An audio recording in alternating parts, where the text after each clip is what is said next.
Dear fellow Angelenos, when the great San Francisco earthquake struck in 1906, it quickly became the worst disaster in California history.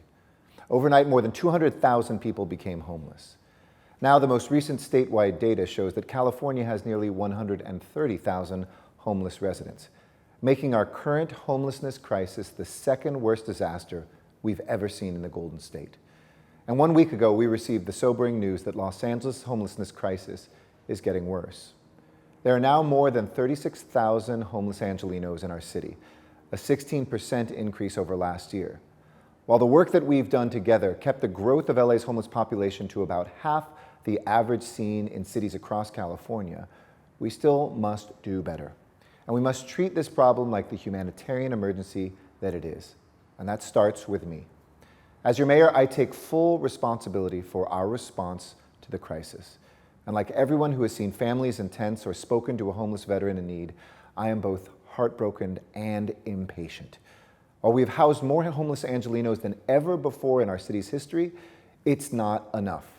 We must respond like it's an earthquake and do more and do it faster. The first job of ending this crisis is building housing. This past year, more than 21,000 homeless Angelenos were housed across the county compared to just 9,600 in 2014. And we are putting more shovels in the ground. We've increased our homelessness budget to more than $460 million for housing and services, 25 times what it was just 4 years ago. And the county has contributed hundreds of millions more. Our expanded funding will open new bridge housing that can temporarily bring our homeless neighbors off the street and supportive housing that gets people under a roof for good. Since Proposition HHH passed, we have more than 100 homeless housing developments in the pipeline, more than 7,400 new units for our homeless neighbors. LA added over 16,000 units of new housing in 2018, 3 times more than any other city in California. And every year since I was elected mayor, we have built between 15,000 and 17,000 new housing units, putting us on pace to reach our ambitious goal of building 100,000 new units 2 years ahead of schedule.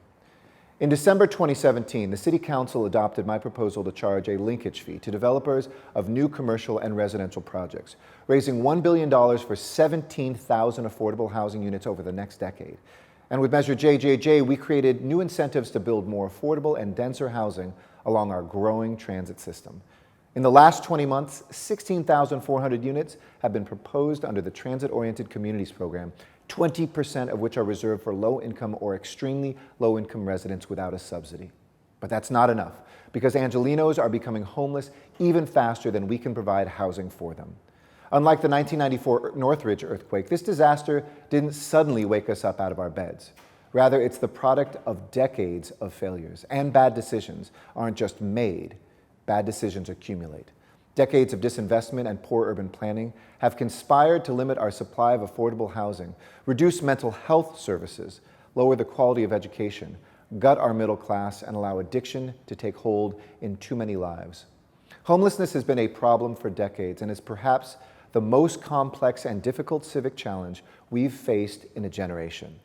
But with California's housing shortage, income inequality, and high poverty, it's never been this bad before.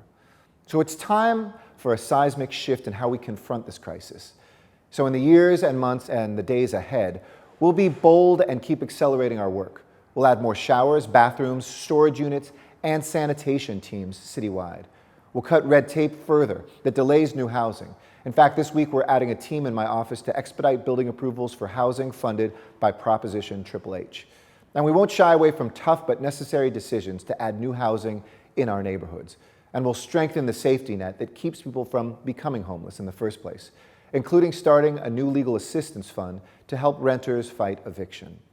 We must continue to forge partnerships to overcome this emergency. Today, the city and county are working hand in hand. That wasn't always the case. But we cannot do this alone. Our partners in Sacramento are helping, sending our city $85 million in emergency homelessness funding last year, along with another $81 million to our combined city and county efforts. This year, Governor Newsom proposed increasing the state's housing and homelessness funding to $1 billion overall. And we will continue calling for critical state legislation that strengthens protections for renters and incentivizes more affordable housing construction in our state. In Washington, D.C., Senator Dianne Feinstein, Congressman Ted Lieu, and Congresswoman Maxine Waters have all introduced legislation to dramatically increase federal funds for homelessness, and Congress should pass them into law. Housing isn't a partisan issue, and homelessness often results from problems that are being felt nationwide. With Los Angeles' growing economy, I will rally the private sector to do even more to ensure that our city's wealth is shared. If you're a business owner with a parking lot that goes unused at night, I'll ask you to open it up to people who live in their vehicles and need a safe place to park.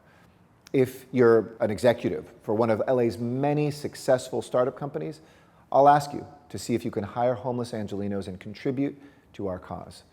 I'll ask more landlords to work with rehousing programs so that families experiencing homelessness can make it out of shelters and into homes.